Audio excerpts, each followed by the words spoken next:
बहुत सी जगह है जहां बुरी रूह ने अपना कब्जा कर रखा है। इतिहास के पन्नों को पलटे तो जगह है जहां एक समय काफी खुशहाली हुआ करती थी। बस एक बुरी नजर के कारण से ये जगह श्रापित है। जहां पहले चारों ओर खुशहाली हुआ करती थी, श्राप के चलते ये आज अंधेरों के बीच कहीं खो सी गई है। ऐसा ही एक स्थान है राजस्थान के अलवर जिले में स्थित भानगढ़ का किला, जो अपनी भूतिया कहानियों को लेकर काफी चर्चाओं में रहती है। शायद बहुत ही कम लोग ये जानते होंगे कि ये कहानी नहीं बल्कि एक ऐसी खतरनाक सच्चाई है जिसे पढ़कर आप हैरान रह जाएंगे। भानगढ़ की कहानी। यूं तो भानगढ़ की कहानी अपने आप में बड़ी ही रोचक है। 16वीं शताब्दी में राजा सवाई मान सिंह के छोटे भाई राजा माधो सिंह ने भानगढ़ किले का निर्माण करवाया था। इस किले के निर्माण में बेहतरीन शिल्प कलाओं का भी प्रयोग किया गया है। साथ ही इस किले में हिंदू देवी देवताओं के मंदिरों का भी निर्माण किया गया है। भानगढ़ के किले का निर्माण बेहद मजबूत पत्थरों से किया गया था, जो कि आज भी वैसा ही है जैसे कुछ सालों पहले हुआ करता था। और बात करें राजकुमारी की खूबसूरती की, तो लोग कहते हैं कि भानगढ़ की राजकुमारी रत्नावती बहुत खूबसूरत थी। उस समय राजकुमारी की खूबसूरती की चर्चा पूरे राज्य में थी। उस समय रत्नावती महज 18 वर्ष की थी और उनका यौवन उनके रूप में और निखार ला चुका था। उस समय कई राज्यों से रत्नावती के लिए विवाह के प्रस्ताव आ रहे थे। उसी दौरान वो एक बार किले के अपनी सखियों के साथ बाजार में निकली थी। राजकुमारी रत्नावती एक इत्र की दुकान पर पहुंची और वे इत्रों को हाथों में लेकर उसकी खुशबू की सुगंध ले रही थी। तभी उसी समय उस दुकान से कुछ दूरी सिंधिया सेवड़ा नाम का व्यक्ति खड़ा होकर राजकुमारी को निहार रहा था।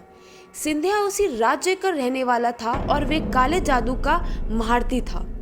ऐसे बताया जा रहा है कि सिंधिया राजकुमारी के रूप को देख दीवाना हो गया था और राजकुमारी से प्रेम करने लग गया था। फिर क्या सिंधिया राजकुमारी को हासिल करने के बारे में सोचने लगा, लेकिन रत्नावती ने कभी उसे पलटकर नहीं देखा। जिस दुकानदार से राजकुमारी इत्र लेती थी, उसने उस दुकान में जाकर रत्नावती को जाने वाली इत्र की बोतल पर काला जादू कर उस पर वशीकरण के मंत्रों का मंत्र कर दिया था।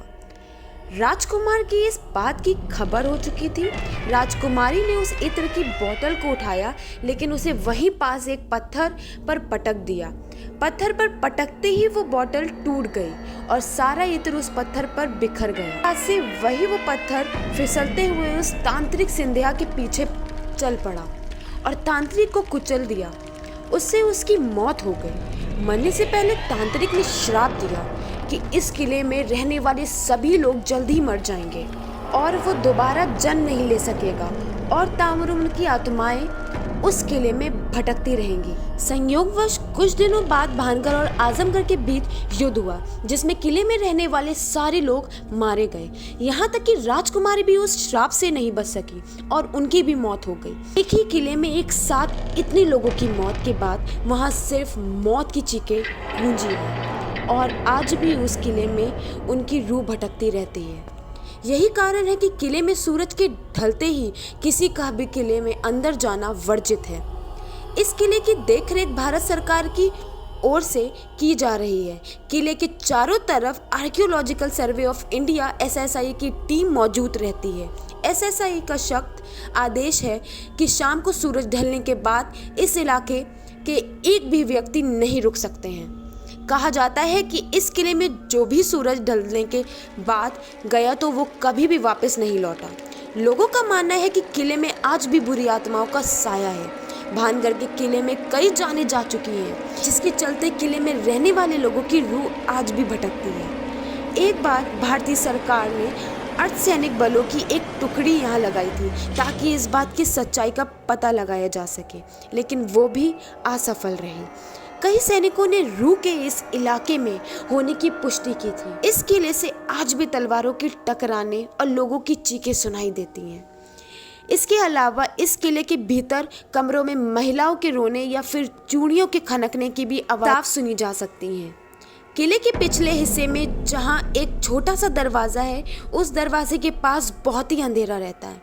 कई बार वहाँ किसी की बात करने या एक विशेष प्रकार के गम को महसूस किया गया है। वहीं किले में शाम के वक्त बहुत ही सन्नाटा रहता है और अचानक ही किसी की चीखने की भयानक आवाज़ इस किले की गूंज जाती है।